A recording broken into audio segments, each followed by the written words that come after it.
Bueno, muy bien, está en el piso con nosotros Sandra Plita, candidata a diputada nacional de Juntos por el Cambio. Sandra, bienvenida. ¿Qué tal, Daniel? ¿Cómo te va? Gracias por esta visita invitarme. aquí en los estudios.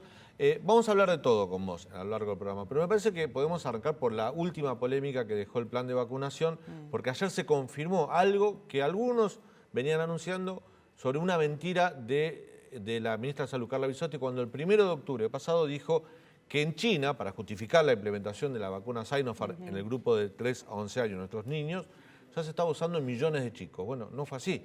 En China se empezó a usar recién esta semana porque estaban esperando que se cumplan con la información o con la publicación de los datos de investigación de las distintas fases. ¿Cómo ves esto?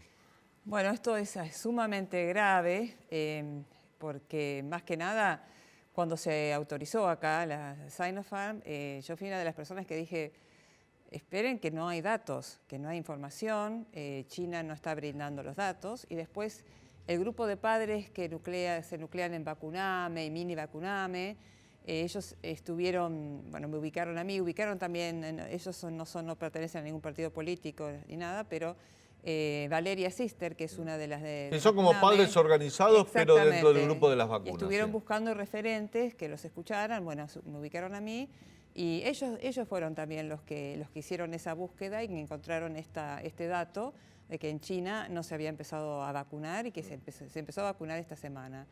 A ver, acá el tema es que son chicos los que tienen que recibir la vacuna, fundamentalmente son chicos con comorbilidades. Realmente de la seguridad yo no me preocuparía tanto, pero sí me preocupa la eficacia que tenga la vacuna. Eso no tenemos datos, los chinos o los han brindado y han quedado como ocultos dentro del Ministerio de Salud, que supuestamente se los brindó a la ANMAT y se los brindó a la Sociedad Argentina de Pediatría, pero eso tiene que ser público. Cuando se autorizó la Pfizer la semana pasada para esa franja etaria, hubo audiencias públicas, audiencias que duraron como 8 horas, donde hubo una discusión. ¿Eso fue en Estados Unidos? Eso fue en Estados Unidos, en la FDA, donde hubo una discusión muy vivaz sobre si había que aprobarla solamente para niños con comorbilidades o para todos. Nadie tilda a esa discusión como antivacunas. Son las discusiones que se dan en estos ámbitos regulatorios. Y acá resulta que aceptamos una que no tenía información y que ahora nos venimos a enterar que en China no se estaba aplicando. ¿Dónde está la información? Ellos tienen que brindar la información sobre los resultados de la fase 3 en niños, ¿no? Porque nadie la tiene y eso no puede ser Pero cuando secreto. la Sociedad Argentina de Pediatría vimos un comunicado de prensa donde habilitaba la aplicación. Bueno, es una incógnita para mí. Yo no entiendo por qué la habilitaron, qué vieron, qué información vieron y si la vieron la tendrían que haber mostrado. No se puede ocultar esa información. La información que es confidencial es, bueno, la patente o el contrato. Hay muchas cosas confidenciales, pero la información sobre la eficacia de la vacuna es lo primero que hay que mostrar porque eso genera confianza en aquellos que la están recibiendo. Si no, empezamos a dudar de todo y alimentamos justamente lo que no queremos, que son los movimientos antivacunas. Pero Sandra, ¿es imposible que la ministra de Salud, Carla Bisotti, o el gobierno nacional no sepan que en China no se estaba empleando? Es imposible. Para mí mintieron descaradamente, porque es imposible. Estaban en tratativas con China. ¿Qué información dio China? Les dijeron que ella dijo abiertamente que estaban vacunando niños y no los estaban vacunando. Es decir, para mí es imperdonable, para mí tiene que renunciar y hay que hacer una investigación profunda con respecto al Ministerio de Salud y del ANMAT también, porque el comportamiento durante toda esta pandemia ha sido desastroso. ¿También hay responsabilidad del ANMAT? Para mí hay responsabilidad del ANMAT también porque la recomendó. Nuevamente, como pasó con la Sputnik, no la autorizó, pero sí recomendó su autorización por el Ministerio a ver, de ese Salud. trámite es difícil de entender para nosotros, los que no somos del palo científico. Sí. Hay algunas vacunas, por ejemplo, la Pfizer, la ANMAT la aprobó. Sí, la ANMAT la autorizó. La ANMAT la autorizó, pero por ejemplo la Sputnik y la Sinopharm no la autorizó, sino que recomendó su autorización. Exacto, ellos dicen que eso es porque es una compra de Estado a Estado, pero eso es mentira, porque la ANMAT, aún si fuera de Estado a Estado, tiene que autorizarla, tiene que pasar por un proceso de autorización de la ANMAT. Y sin embargo, la recomendó, con lo cual eso implica que están cuidando las formas, digamos. Claro. ¿no? Alrededor, creo que hay 1.300.000 chicos que ya recibieron la vacuna Sinopharm. Recién dijiste algo importante que me gustaría resaltar para tranquilidad a la familia. Sí, sí, por supuesto. No es una vacuna que pueda generar algún daño colateral a los chicos postsecundario. Yo que considero que no, debe ser segura, y además esas familias consultaron con sus pediatras y el pediatra se les recomendó. Bueno, es una decisión personal. Claro. Ahora, lo importante acá es que la única vacuna que sí tiene datos fidedignos y que se sabe que es segura y que es muy eficiente es la Pfizer, en una dosis, estamos hablando de 5 a 11 años, ¿no? Es una de Pfizer pediátrica, Claro, creo que es un tercio exacto, de la cantidad que tiene la exacto, Pfizer. pero se puede con las dosis de Pfizer que tenemos acá en Argentina, que es que un vial es para cinco aplicaciones. Eso se puede graduar mediante el volumen y se puede utilizar en niños, o sea, de un vial se pueden sacar 15 dosis, por ejemplo, ¿no? O sea que sería perfectamente factible poder utilizar la Pfizer que tenemos especialmente para los niños con comorbilidades, porque el tema con la Sinopharm es que ya en adultos es poco eficaz. No tenemos datos sobre su eficiencia en niños, pero si se corrobora, que esto es difícil de extrapolar, ¿no? En general uno trata de no extrapolar. Si se corrobora los mismos resultados que en adultos, es una vacuna poco eficiente, no hay que darla a niños con comorbilidades. Y aparte se suma que no tenemos ningún tipo de dato. ¿Sabés qué pasó con toda esta controversia? Porque es cierto que ayer se confirmó esta información por una nota de Fabiola Zubac en La Nación, Sí, Fabiola, pero se venía diciendo, muchos lo venían diciendo que miren que en China no está aprobada, que es mentira. Claro. Esto generó que pediatras, cuando iban acá Leandro nos puede contar su experiencia, Leandro Dario, que tiene sus hijos, cuando le preguntan al pediatra sobre si vacunan a sus hijos, hay pediatras que decían, sí, vacunalos, y hay pediatras que decían, no, esperá. Claro, porque acá... Y se dividieron, y la verdad no está bien que pase eso. No está bien, y además, ¿sabes qué? Se pierde la confianza en los organismos regulatorios, se pierde la confianza en sociedades científicas. Todo esto nos hace un daño enorme a nosotros como sociedad. Tenemos que confiar en nuestras sociedades científicas, en nuestro Ministerio de Salud, en la ADMAT, y todo lo que están haciendo lleva a la desconfianza.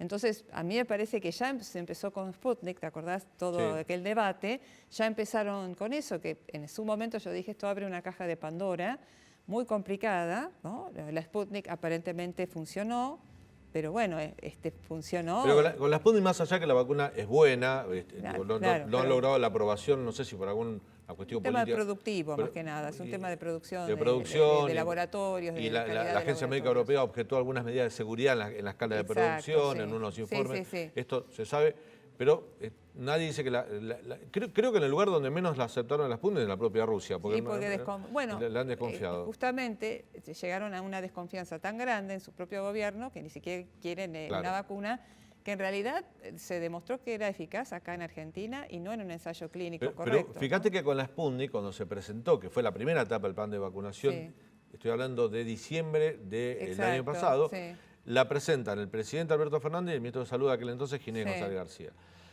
Presentan la vacuna, dicen quiénes van a recibir la vacuna y dicen son 13 millones de personas, personal sanitario, recordemos no había nadie vacunado en ese momento, no había nadie. Personal sanitario, personal de seguridad, personas con comorbilidad y adultos mayores de 18 años. Un periodista pregunta, no recuerdo si era, de 60 años, sí. Digo, si también para mayores de 60 años, porque en ese momento recién empezamos a familiarizarnos con la vacuna, y el gobierno contesta, sí, también mayores de 60 años porque está aprobada en Rusia. Esto fue un viernes. El lunes, Vladimir Putin, en una entrevista le preguntaron si se vacunó y dijo, no, porque tengo 68 años y la vacuna no está autorizada para mayores de 60. Y acá el gobierno había dicho que sí. Digo, ¿por qué comete esos errores el gobierno? Y porque mienten y se sienten impunes. Bueno, lo de López es un caso, ¿no? Bueno, también que salió con confianza. Pero ellos mienten y como la mayoría de la gente necesita creer, porque nosotros necesitamos creer en los organismos de salud, bueno, se sienten con la total libertad de mentir, vaya uno a saber por qué. Yo creo que ni siquiera es ideológico, para mí son negocios, o en este momento para mí es un tema electoral. Estamos muy cerca y ellos quizá tenían una partida que se estaba por vencer o querían empezar a vacunar niños como un acto electoral y bueno, tenían la Sinopharm a mano y fue lo que hicieron. Una total irresponsabilidad. Sandra, la vacuna Sinopharm en la ciudad de Buenos Aires se está aplicando a niños mayores de 6 años. ¿Tuviste la oportunidad de hablar con Quirós o con Rodríguez Larreta para pedir estos datos que el ANMAT tiene y compartió con la Ciudad de Buenos Aires? No tuve la oportunidad porque yo en realidad la lista se armó después de las PASO y nos empezamos a conocer y a interactuar. Sí estuve hablando con algunas personas del gobierno de la ciudad y alertando sobre esto. Me imagino que ahora van a tomar la decisión que corresponde, ¿no? ¿Qué te respondieron ellos? Porque ellos tienen la información del ANMAT. No me dieron ningún tipo de información. Calculo que si la tienen debe ser escasa, pero te digo la verdad, no me la brindaron. Sanla, saliendo un poquito del tema de las vacunas, sos candidata a diputada nacional, venís de su primera actividad en política, militancia política en realidad, Sí. directa, Sí, venís del lado de la Directa, sí. ciencia. Sí. ¿Qué le podrías aportar vos al Congreso de la Nación en el caso de ser elegida? ¿En qué Bueno. áreas te vas a dedicar, además de la ciencia? Bueno, un poco de racionalidad y de método científico, ¿no? De no aceptar todo a ciegas, cuestionarse las cosas en las áreas de salud, de educación, bueno, en todas. Fundamentalmente, bueno, yo tengo varios proyectos. El que sobresale y el que aparece en la lista de proyectos del Juntos por el Cambio es el de las patentes, es decir, nosotros no formamos parte, Argentina no forma parte del Tratado de Cooperación de Patentes Internacional, lo que hace que si uno patenta en Argentina, está solamente patentando acá, y después tiene que, si perteneciéramos a ese tratado, estaríamos patentando en 153 países en el mundo. Hay solamente 16 países que no están en ese tratado, y no estar ahí implica un impacto negativo para el desarrollo tecnológico. ¿Es una decisión política no estar en ese grupo o es porque no cumplimos algunos requisitos? Es una decisión política. Ya ha habido varios intentos de que Argentina forme parte, incluso de diputados del PRO, pero siempre hay trabas porque hay lobbies para que esto no ocurra, de distintos tipos. Y me parece que sería esencial que nosotros formemos parte de ese tratado, porque si vamos a tener desarrollo tecnológico, como espero que haya, con otros proyectos que tenemos en vista, si no pertenecemos a ese tratado internacional, patentar acá es lo mismo que la nada, ¿no?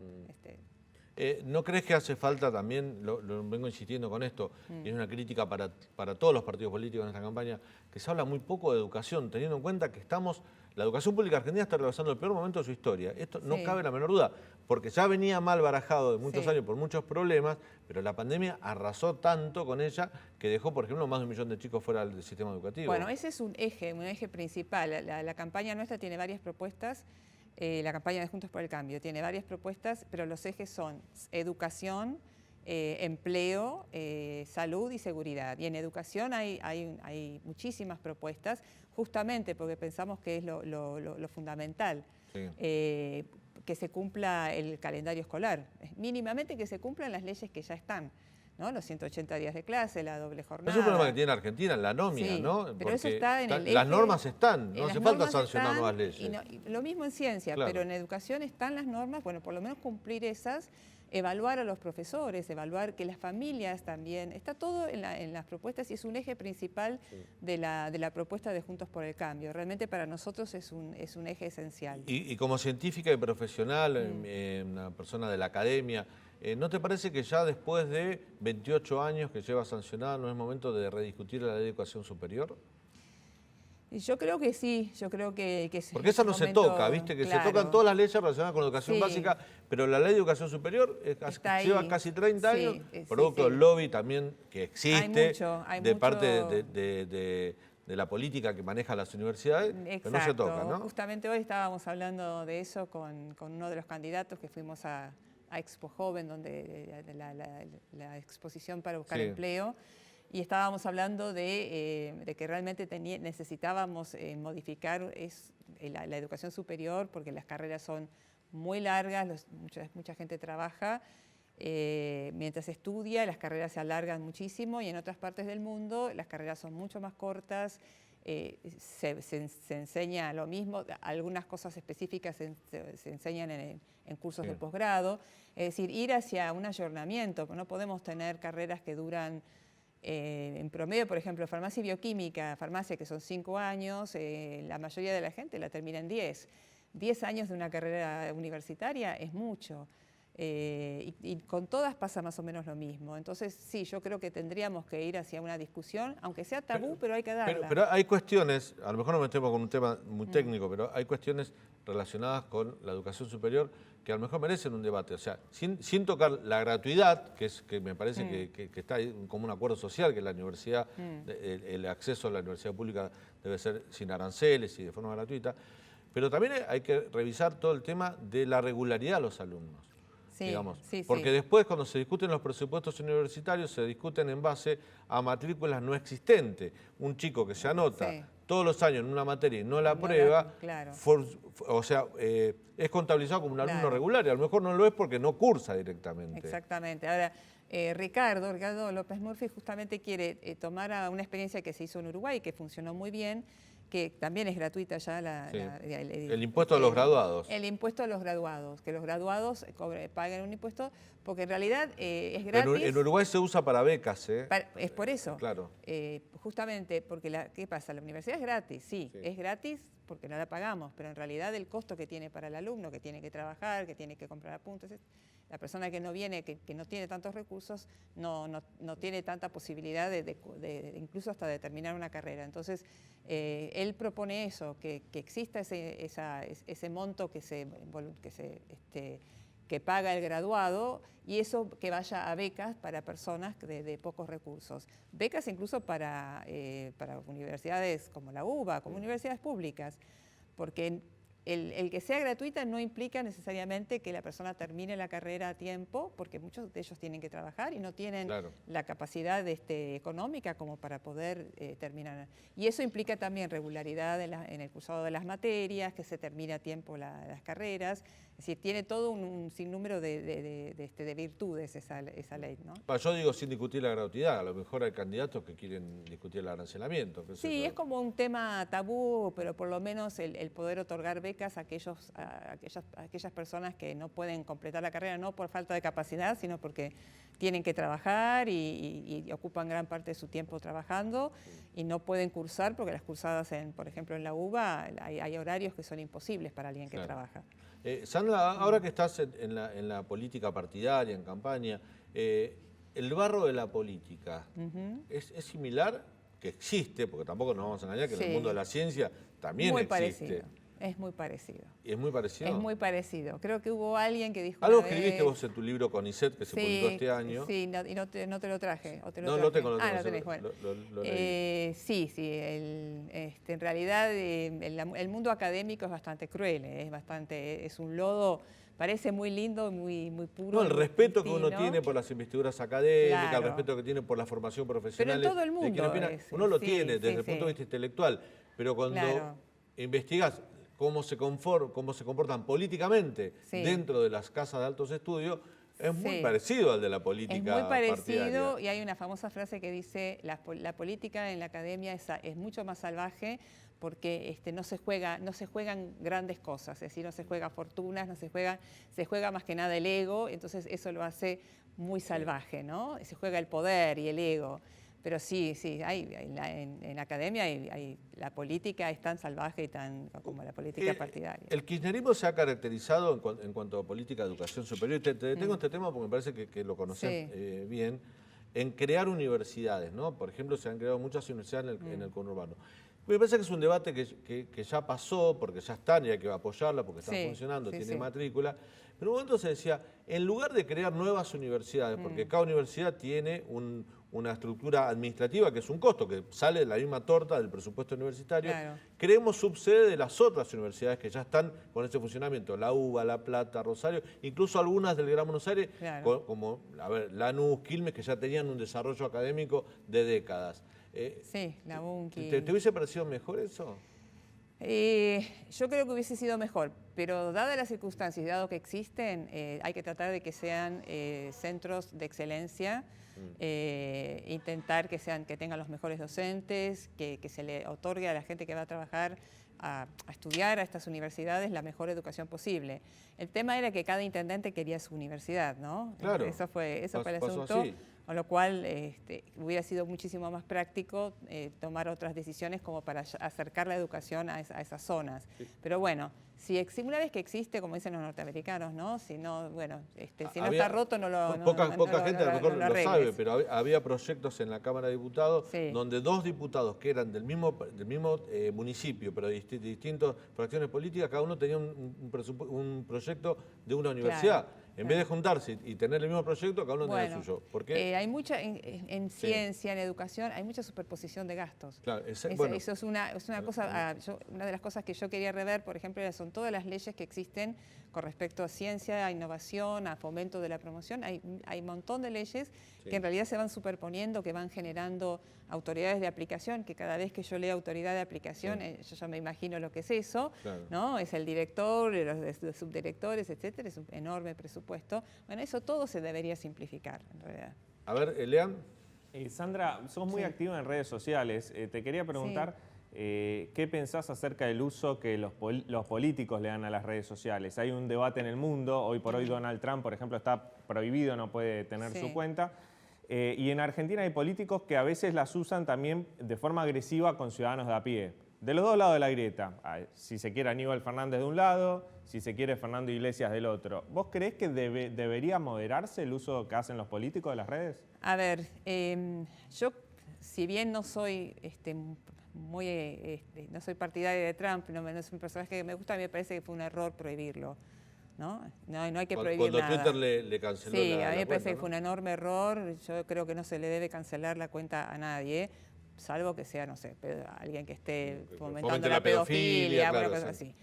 Y con respecto al ida y vuelta, bueno, yo creo que hay algunos políticos que interactúan más con la gente.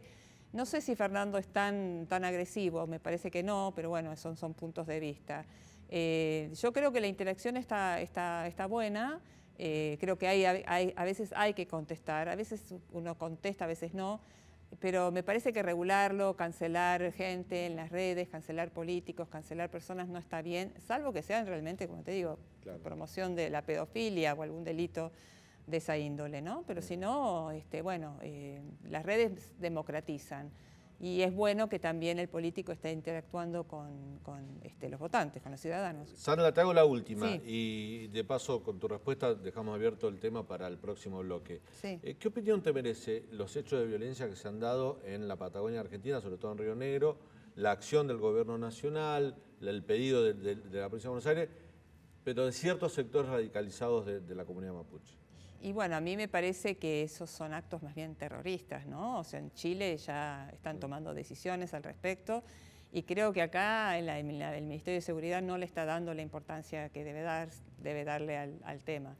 Me parece que ahí realmente se merece una intervención más firme por parte. Incluso, bueno, la gobernadora de Río Negro lo pidió, lo solicitó.